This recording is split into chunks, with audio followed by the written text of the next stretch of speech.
Welcome to Wellness Radio with Dr. Jeanette-Gallagher as your host. Her show discusses topics of health, wellness, and spirituality, and is about discovering your place in this great universe, from your cells to the cosmos. Along with her guest, in casual conversation, she strives to ask the difficult questions that may be holding you back from a vibrant life, and shares new ideas that may inspire you to make a change in your life that you only can see in your dreams. And now, here is Dr. Jeanette-Gallagher. Good evening, everyone, and welcome to Wellness Radio. This is Dr. Jeanette-Gallagher, and it's a pleasure to have you with us here this evening. Tonight, we are going to be talking about a love affair with nature, with food, with the world around us, and our environment. How do we nourish self? How do we care for self? And how do we just be able to say, I'd like the energy of my food to come through, and we can form this bond. We can have a conversation, we can dance in the ethers, and we can feel that unconditional love that's available to us all. Sure sounds like a romance with nature to me. Truly sounds like a deep connection with the food that we're actually eating. It's a connection that's unconditional, because we're not asking food to, quote, do something and then turning around and expecting it and move on our own way. We really are holding food, we're nurturing it, we're caring for it, we're growing it, we're planting it, and we're eating it and preparing it, all with loving hands. Isn't that the way it's supposed to be? But nobody ever taught us how to do that. Well, today, my guest, Marcela Benson, her book is Love, Peace, and Vegetables, Recipes for Conscious Living. She is going to teach us all of these steps because she has definitely got a great handle on it. She has a wonderful book, and she takes us through every step of knowing about nourishing ourselves, how to have that romance and form that bond, and how to be able to engage in providing the communication with nature, with our body, and towards health and healing. Marcela, thank you so much for joining us today. It's a pleasure to have you. Thank you so much for inviting me. I'm so glad to have you, and don't you think that that's a true representation of this big book?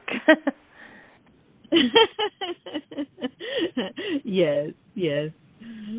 You know, it's an absolutely wonderful, when I got the book, it's a very large, what we call a tabletop book. It's a very elegant and beautiful, artistic, very colorful. It really draws you in. You know, we used to always put those big books on our tabletop, and it would be of history or of architecture. Well, we're not even romancing the old history anymore. We want to romance that which nourishes us. And I think your book is a great example of that. Yes?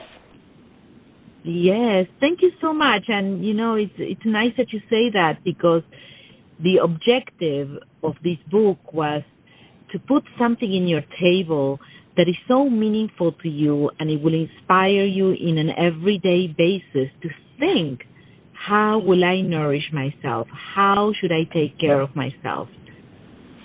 Yeah, you know, it's so funny. Everybody's talking about that. How will I take care of myself, or how will I nourish, or how will I eat, or how will I get the food or the medicine that I need, or whatever, when in essence, truly, is it not saying, how can I dance unconditional love today?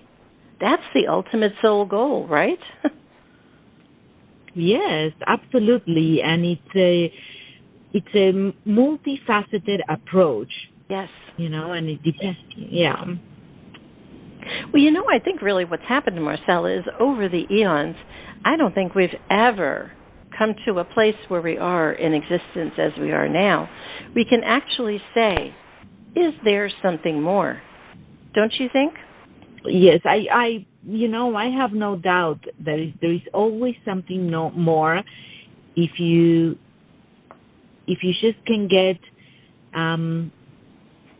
into a peaceful level, into an unconditional peace level, then you realize how the universe, it's always whispering you what is next for you, what you should do for yourself, what is best for you. In the Buddha and the Zen point and all of the other Tao, they always talk about that, that 0 point, that point where, that Om kind of place. When we think of Om, we always think of, it's just when there's silence. There's no chatter, what you should do, what you didn't do, what you, all that other stuff. It takes away all of that chatter.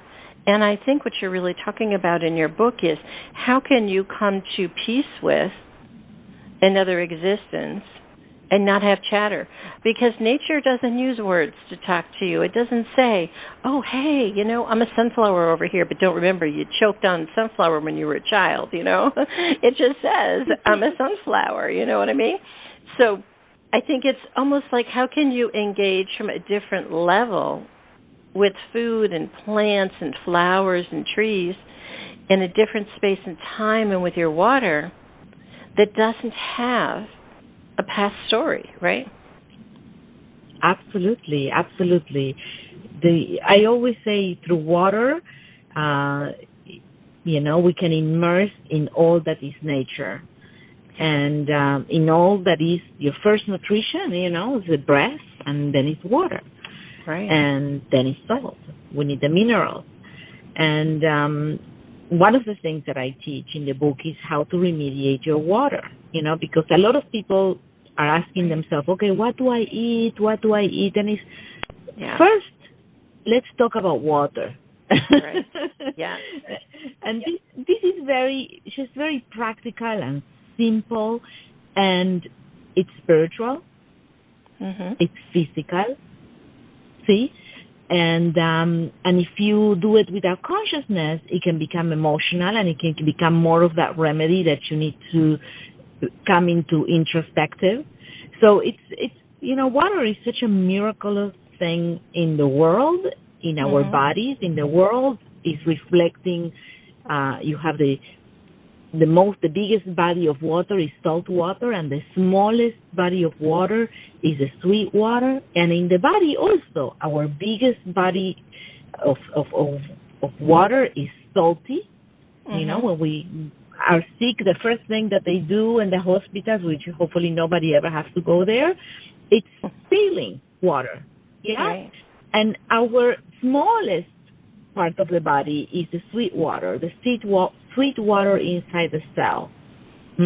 So water is so important for the entire world, the planet, and the planet that is our body, the terrain that is our body, our blood, our cells, our tissues, you see, and all of our organs. So it is simple. With the word just water, you don't need to know a lot. You just need to understand what are your best options today for you to get healthy. Yes, and I always say, start with water. And it's not that easy as it seems, because most of the people do not drink enough water. And also, too, I think it depends upon the water that you're drinking, how it is in your local area, in your environment. But you know what? Just yesterday, there was a clip on the news, and it said, we're going to have a chlorine burn because our tap water seems to be making everybody sick. And they showed all these rashes on the people and everything. And I'm going, do I live in an altered world, or did I just get dropped into one? Because I kind of stood back and I said, okay, so you're going to do a chlorine burn that's now going to release chlorine into the air because you did something weird and you put weird chemicals into the water. And it's almost as if it's gotten into this crazy cycle. However, Marcela, it's very important also to understand is that we as humans have created the dysfunction within our bodies just as much as we've created the dysfunction within the water in our environment. And I think it's up to us to be able to kind of come to the extremes to be able to figure out how to get us back into balance. In other words, people would say, oh, that's terrible, that should never happen, blah, blah, blah. And I said, no, it actually has a wonderful purpose. It has taken us to the edge to understand where we've been, and now it's up to us to be able to understand how to clean it up and change the world, or how we're contributing to the story. Isn't that truly what your book is about? When you talk about water and cleaning and potentizing it, it's truly about how can you change your water, because then you share the story with others, and then it also changes the planet water. Yes? Isn't that the purpose? Absolutely. It's just like you said, and taking back responsibility. And taking back responsibility takes time, takes learning, takes knowledge, which should be a happy encounter. It shouldn't be a burden. Right. Yes, it should be wanting to learn and wanting to know more about your body and about and about the world and about what water to drink. It should be a happy encounter into your life, because it's so, so important. And taking responsibility, the problem that we're having today is this, that people have given their power away for somebody else to take care of it. Yes. And at the end of the day, you know, people who are doing business, if you leave it to somebody else, it might not come out like if you were to do it. And this is the same with nutrition, with your water, with taking care of the world, with taking care of your personal emotions, being able to recognize and forgive. All of this is all, and my book is also, it's all about teaching you how to come back into a flow in which you are taking back responsibility. You are taking back your power because you're learning. And you're learning, in a way, I always say, when you learn things with happiness, you never forget, and it also creates I want to be there again. I want to be happy again. That's how I want to be, in happy, in beauty, in peace. And this is what we need to change. Learning should not be a dreadful pathway, but it should be, an inquisitive, happy pathway. Right. And let's talk about that for a minute, because when you really think about it as a hard pathway or a dredge, or even as I spoke about the water, or even you think about it as food, that hard pathway, people think, oh, well, I have to do work. And then they say, well, and we always say, well, what is the root cause? Or let's get started at the beginning. Or it all begins with the earth. So if you think about it, I'd say, oh, okay, yes, it's absolutely a hard thing. I hit this rock in the ground, So in other words, it's about flipping the conversation to be able to appreciate the story in which you're on. In other words, Marcela, you would have never written this book if you hadn't had a vision of a family member that wasn't well, if you hadn't gotten yourself into the place where you were at the edge and you said, maybe there's something different. I don't think I want to sit here forever. And you found your way back. So even with food, you need to look at the ground. Is it frozen? Is it ready to welcome a seed? Can you go out and plant it and nurture it and water it? So everything has its beginning, but also, too, sometimes we have to clear the way.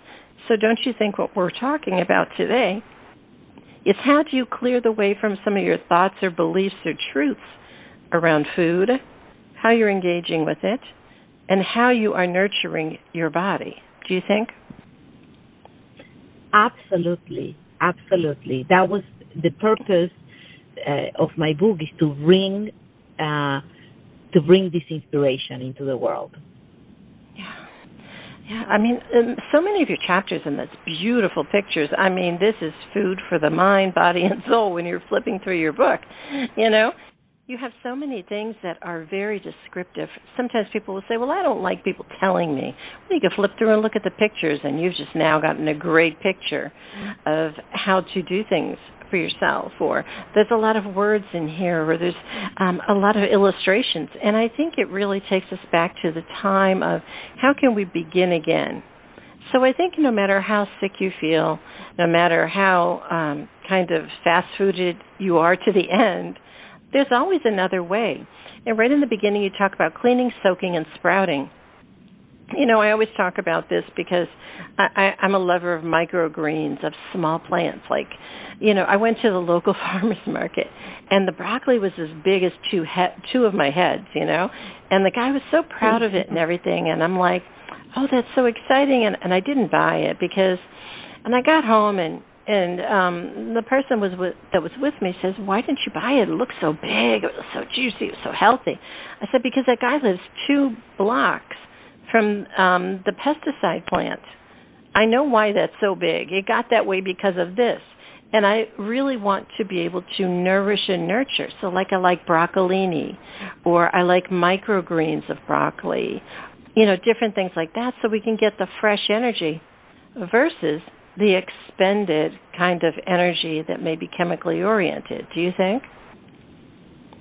Absolutely. And I love it how conscious you are, because this is what you did with your friend is a perfect example and how you affect people through your consciousness. Yes. Like you say, number one, it's growing besides this, and I know what it got this way, and most of the people have no idea.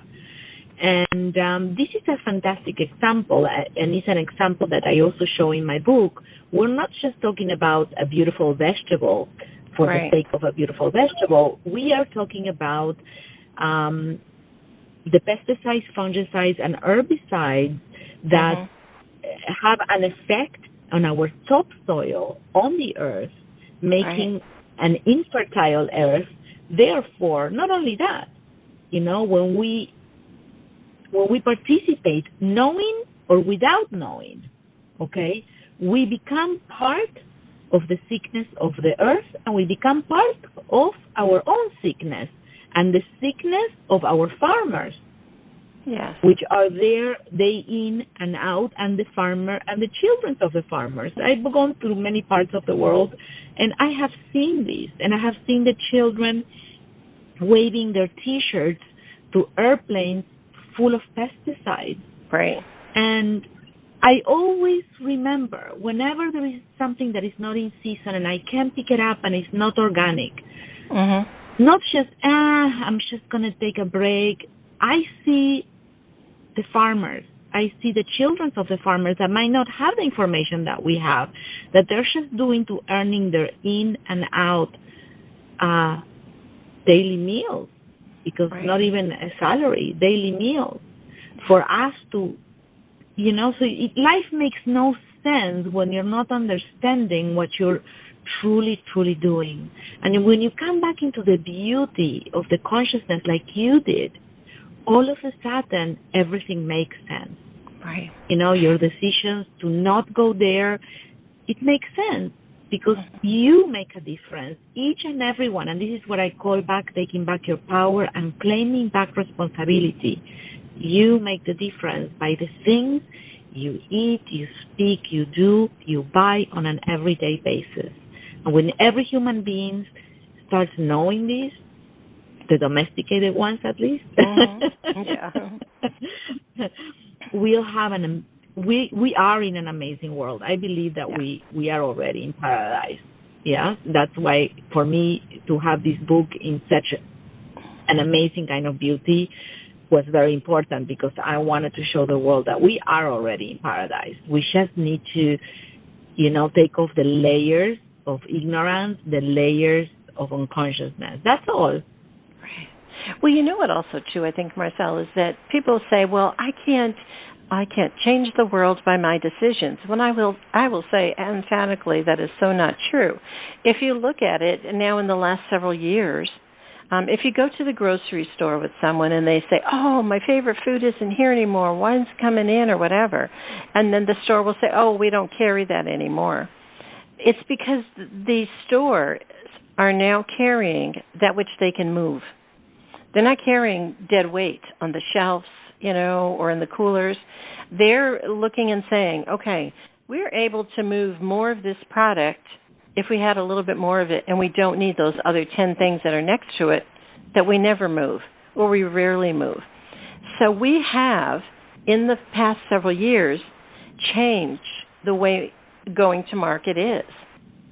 However, if you also look at it too, I don't know about you, but if you've tried to buy seeds in the past few years, it's almost impossible.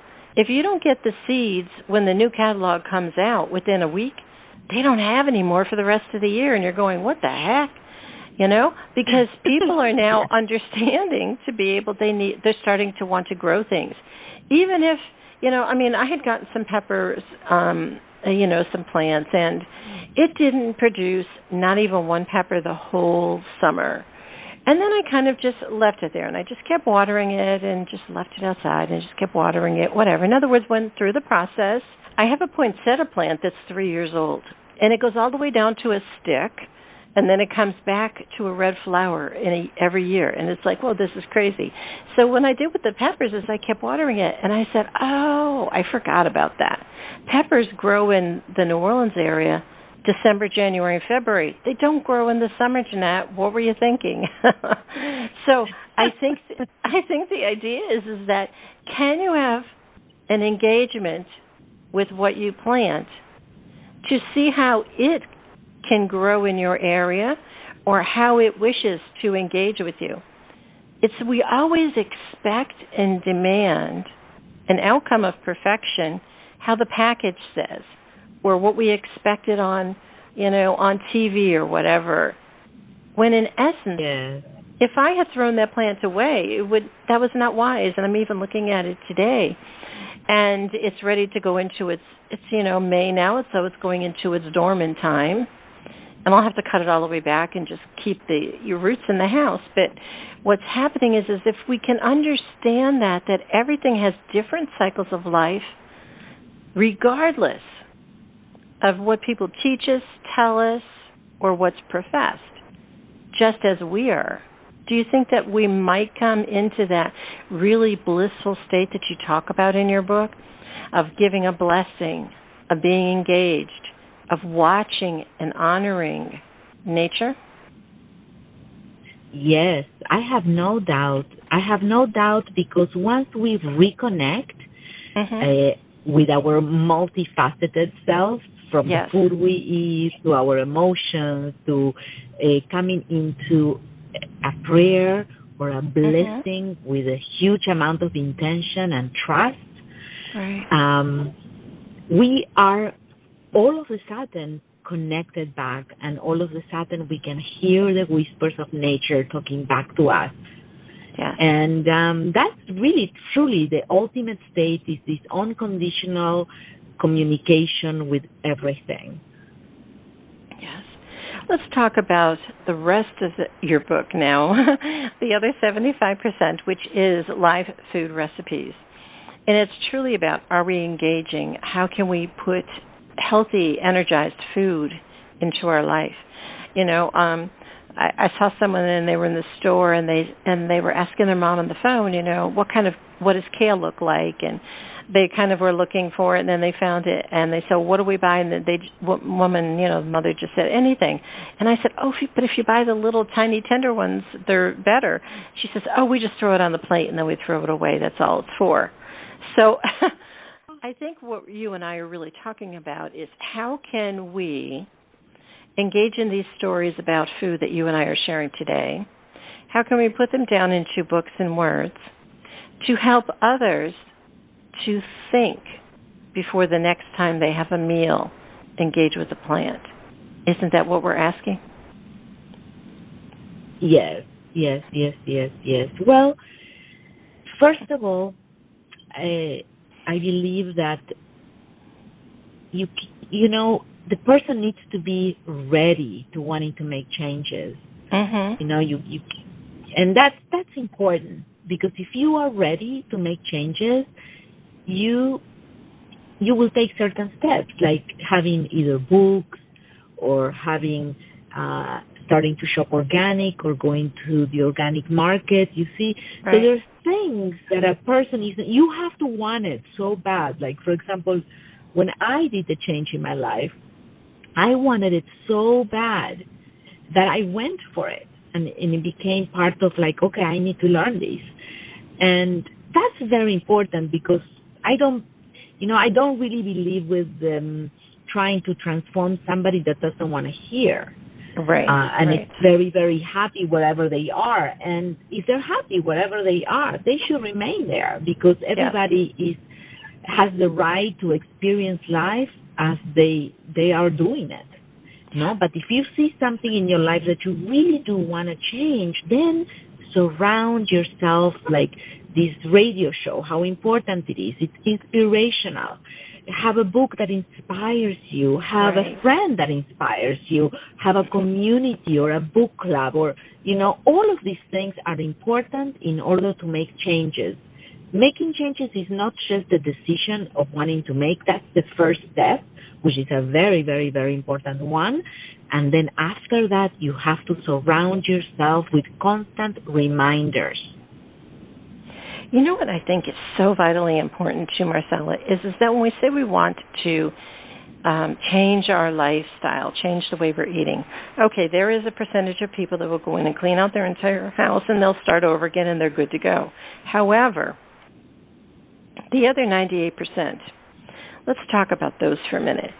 The people that go on vacation to places like maybe Hawaii, and they have a great meal, and they feel good, and they lose weight, or they just feel like their skin just feels so wonderful and everything, and they come home and they hit the wall again with their old food, and they're like, what happened? I almost say to people, go to a resort and experience all of the healthy foods that are there. These really conscious healing places. Experience the food, and if you're not ready to switch over your kitchen because you've got other people in the house or whatever story it might be, continue to go there in your local area and seek them out and say, can you show me? Maybe, what is this? Ask what's in your food. Ask where they sourced it from. Ask if they could have a class. Ask if they could provide you with ways to be able to make that at home. Because really what you're doing then is you're sort of, we always use the word, you can't reinvent the wheel. Well, guess what? You are reinventing this wheel.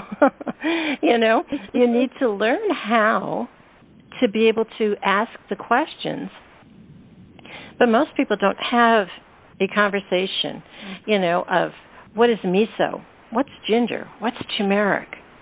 What are those things about? How do I use sprouts? What are microgreens? Definitely it's about, why do I want nuts in my food? Oh, my gosh, I had those peanuts at one time, and they came in a bag in the vending machine. So I think the idea is that how can we connect with something if we haven't had the language of it in our knowing in the first place? And I always say, go back to what I just started with. Go to a resort, go eat there, or go to a local vegetarian place and eat there for a day. But be wary. Some of the places say vegetarian and they're not really. So you will start to become very smart about what's going on in the food world. Isn't that what your book is really about? How can we become smarter in the food world and make our better choices? Yes, definitely. Asking, when I started, I started when I was 15 years old, being just a vegetarian. And back in the days, I grew up in Argentina, and mind you, there was not one vegetarian place, unless if you were going to the Hare Krishnas, which were my first teachers, so you were going to the Hindu temple, which they did, all the vegetarian meals, which is what I learned at the beginning, because I was the only vegetarian thing in Argentina. Yes. And you can imagine, in Argentina, it was unheard of. It was really unheard of. The doctors used to recommend that you should have a very juicy meat and a lot of butter. That was, Right. So it was truly unheard of. But, I realized right away, for me, it was a matter of understanding that I had that understanding somehow that I was not here to create this type of disharmony and hurt in the world. Right. And I understood that right away at 15. So I think to make changes, also, if you don't know and you don't know about anything, you have to come from some kind of pointer in your life. For me, it was the pointer of health, between my father being a diabetic. So, if you're having, I see people that they eat moderate, but I say in question, moderate but not so moderate. And then when they hit around 60, 65, this is when they start to see problems. Right. And for example, my teacher, Dr. Cousins, he's 78. My mom is 76, and she lives this lifestyle. And really, it's remarkable. I mean, my mom travels with me everywhere, and Dr. Cousins, I can't keep up with him, and I'm 20 years younger than him. So it's like, wow. So then you realize when you start looking at people who have been living this lifestyle, moderate does not cut it. But moderate is a good place to start. Yes, absolutely. And I think also, too, to be able to start to put foods in. So let's say a lot of times, I'm a naturopathic physician. Many times we would say start making small changes. And people would say, well, it's not going to matter that I have a green drink in the morning and then I turn around and eat McDonald's at lunchtime. And I will say absolutely, because it will make changes eventually. We aren't here to say today that we need to totally change everything and you're going to be good to go, because the body does have to go through its own cleansing process. Your mind definitely will have to shift, and you'll have to start knowing that you have to actually prepare your food. It just doesn't come to you.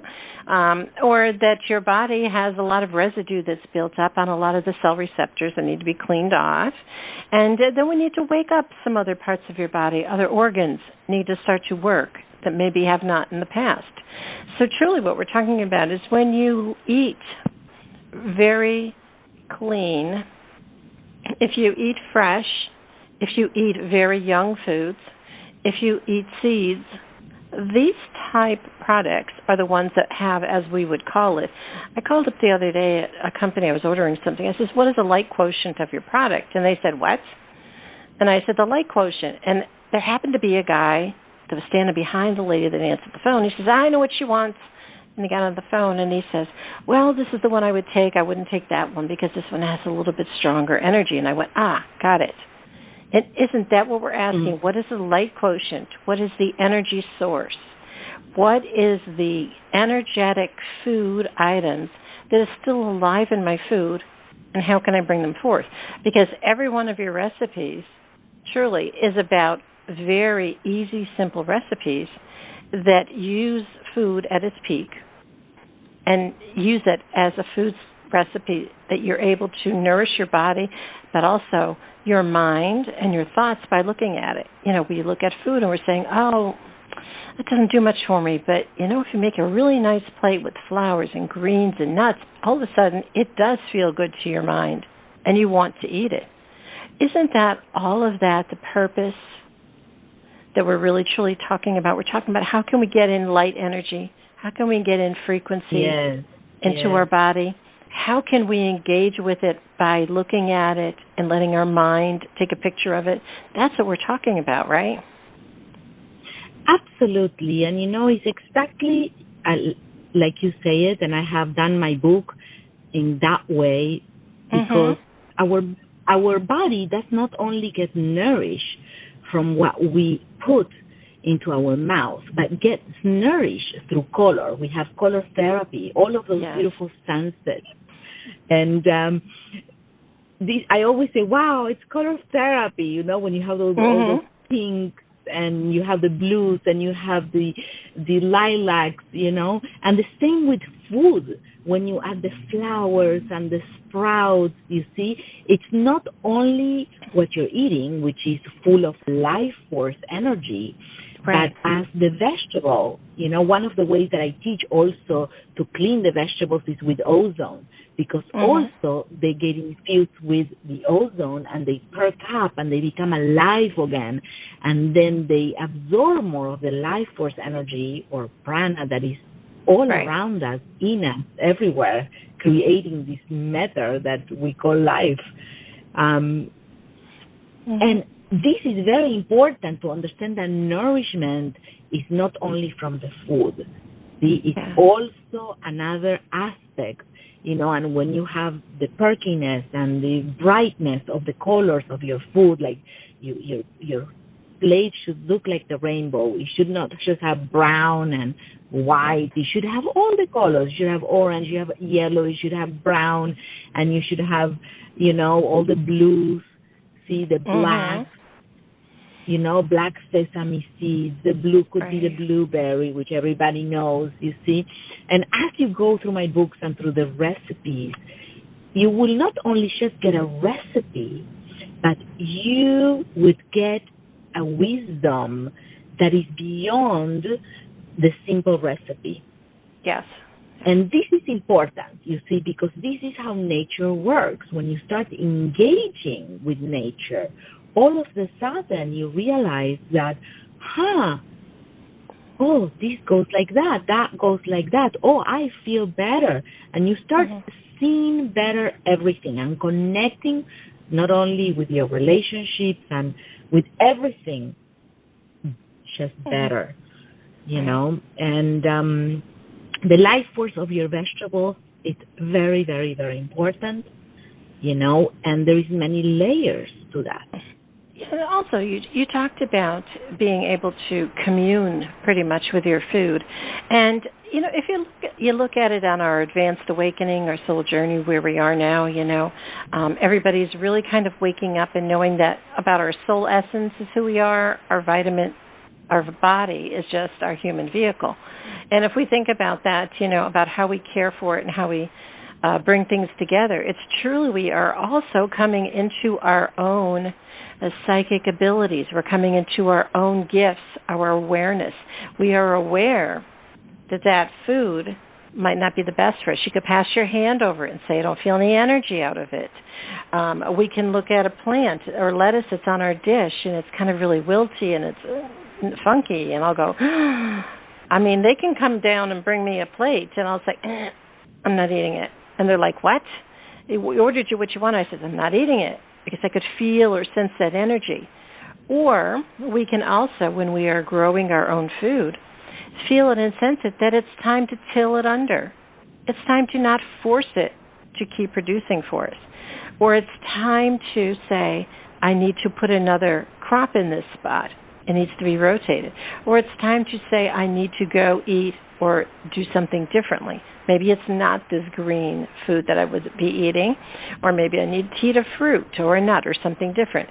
So in other words, once you get to this higher level of spiritual communication, you're truly coming into a place where you are communing with the unspoken conversation of nature.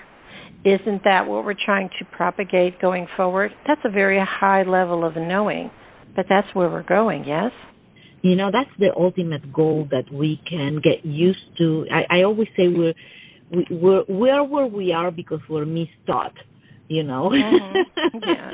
It's all a misteaching because, we're taught that, okay, you do this, you get these results, and then you're good.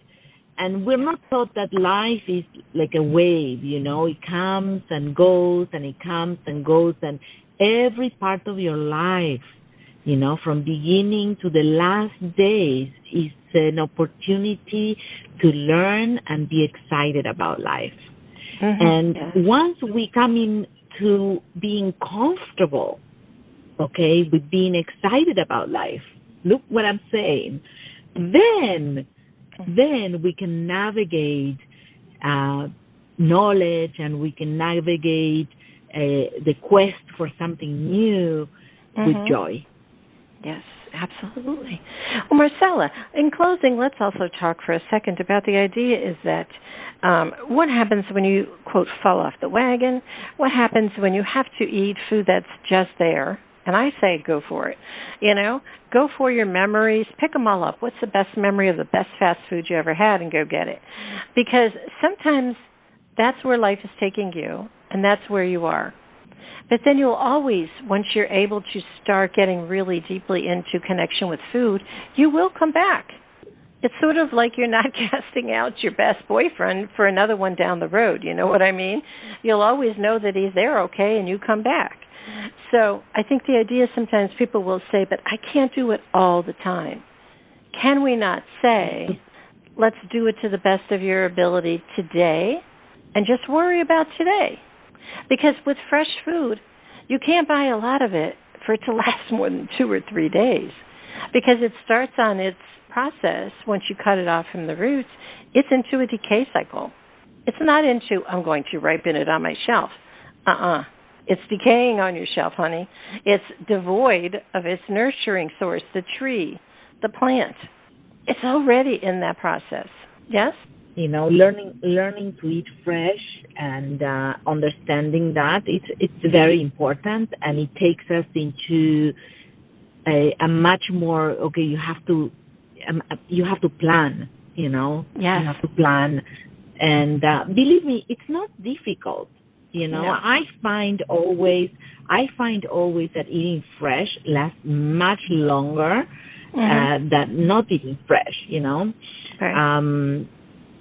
And it's just much more delicious, gives you more energy, and all of this is very, very, very important. And I want to always say it's not difficult. If anybody tells you that it's difficult to eat this way and it's very time-consuming, it's Right. because they're not living the lifestyle. It's almost because it's much. Yes, because it's much more. It's just go grab an apple. It's done for you. You don't need to do anything to it. Right. Go grab. My daughter prepares this wonderful plate with apples and little nuts and a little bit of almond butter, and it's just such a feast. It's wonderful. And then when you fall out of track, okay, and you've done things that are not good for you, most important thing is don't be in your head hating yourself for it, but say, Right. What have I learned about this? What have I learned about this? That maybe what I'm eating and what I'm remembering is not really how it is. It doesn't make me feel good. And then from there, you create a jumping board for your next step on your life with things that are going to taste good and are going to do you good. I remember, my sister for the longest time said, I want to eat, it's a sweet, an Argentinian sweet, which is called an alfajor. Yeah. Once my sister became vegan, and I said, well, that's terrible for you. It's just, it's this condensed milk with dairy and white flour and bad chocolate, not the good chocolate. There is very good chocolate in the world. And I was, for months telling her and she looked at me, she says, Marcela, I'm going to do it. I'm going to eat it because I miss it and it reminds me of my childhood. And you know what? When she ate it, and I said, you know what? Go ahead and do what you need to do. And when she ate it, she looked at me and said, Marcela, you were right. It was not that good after all. So it's our memories sometimes have nothing to do with the reality of how good it is. But we must go back and experience it to be able to compare and to keep going forward. Because what we're doing is we're feeding our memories. That's our mind is in control versus the human vehicle of our body, the physical essence.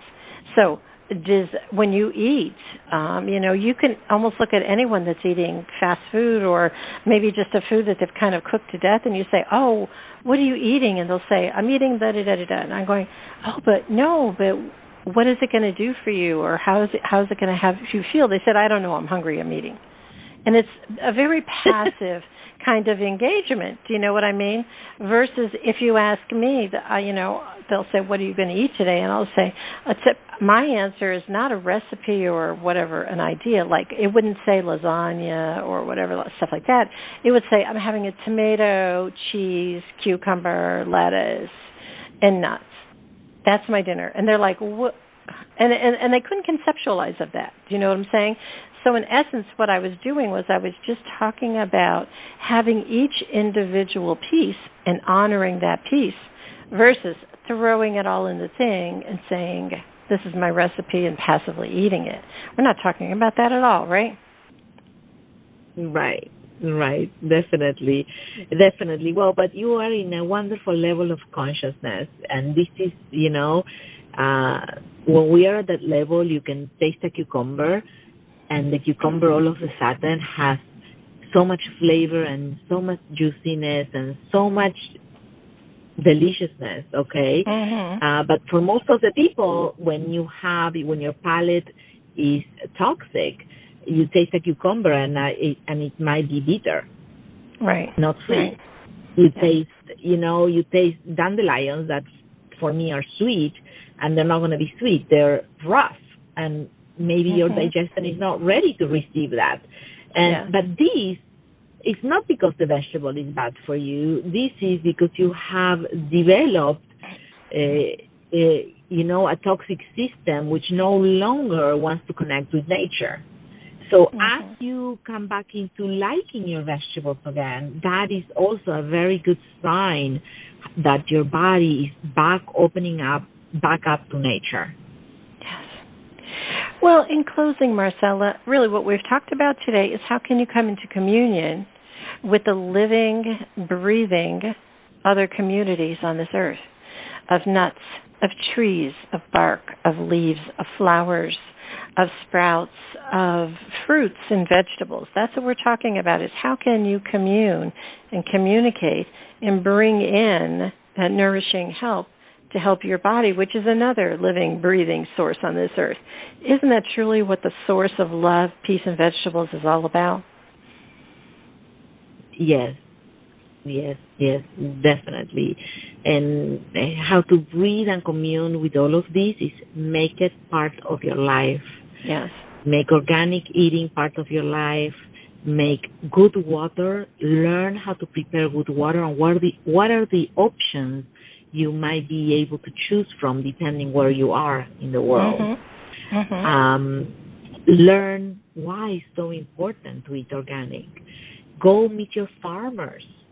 Go out and meet your farmers to the farmers market. Ask your farmers market that maybe they don't grow organic. Ask them, what products are you using to grow?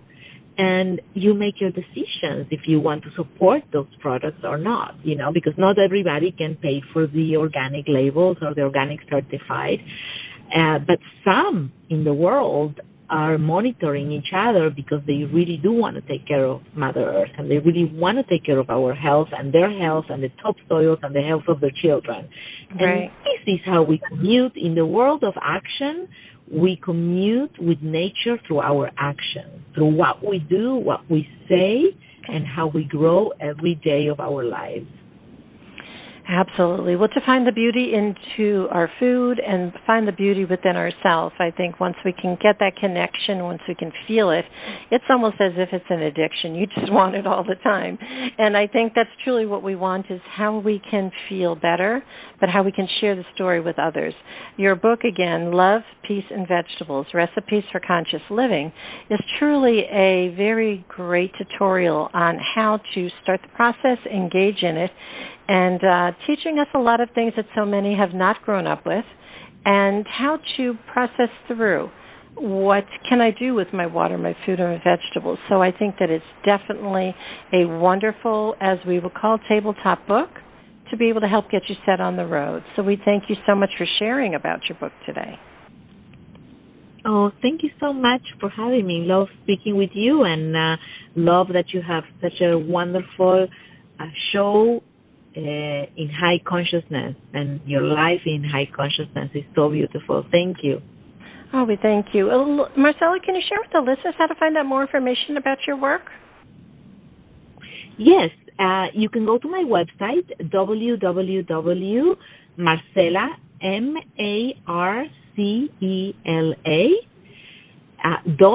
.love. Or you can go to my social media, Marcela, Marcela, T as in Thomas, Benson, Benson. Very good. Well, Marcela, it was such a pleasure to speak with you today. We thank you so much for sharing with us. And perhaps you can come on in maybe another year or two, and we can see how the world has progressed. Yes? Yes, absolutely. I mean, I've been doing this for many years as well as you have, and I have to say that the world has come leaps and bounds. Yes. Where they were, for example, in South America, where they were not farmers markets, now there is full of farmers markets. Yeah. Here, the organic market and the holistic world has grown exponentially. Right. And it's wonderful. Now you find vegan restaurants everywhere. It's not perfection, but we are asking for it. People are asking for it. They want better options, non-toxic oils, no more sugar. Yes. Mm-hmm. Yeah. You see, it's so we different. deserve to be healthy. Yes. Absolutely. Well, Marcela, thank you so much for joining us. It was a pleasure to have you with us. Same, dear. If you'd like to find out more information about Marcela Benson, again, the book is Love, Peace, and Vegetables, Recipes for Conscious Living. Please do click on the link on the bottom of today's show page to go directly to her website for more information. And it is about choice. I'm going to think and eat today with my mind, perhaps with my heart, maybe with my soul, or perhaps just say, man, I just don't know. I've got this empty hole inside and I need to fill it up. Fill it up today with whatever you can, with your best choice. Tomorrow, you have another time to be able to switch it over and make a different choice. So it's truly about how can you become more engaged into what you're putting into your body and become more aware, more responsible, and more enlivened, and be able to live a healthier life. Thank you so much for joining us today. This is Dr. Jeanette-Gallagher, and until tomorrow, have a great day. Today we discussed many life-changing concepts. Who do you turn to, and how do you know what is best when faced with a health crisis? Dr. Jeanette is a patient advocate. She listens to the patient, the doctors, and the family, clarifies the health issues and concerns, then helps the patient make the best choices going forward. If you would like help implementing change into your life and health, we can talk and see where you are stuck and how to improve the quality of your life. Check the link on the bottom of today's show page or visit dr-jeanette-gallagher.com to schedule a phone appointment today.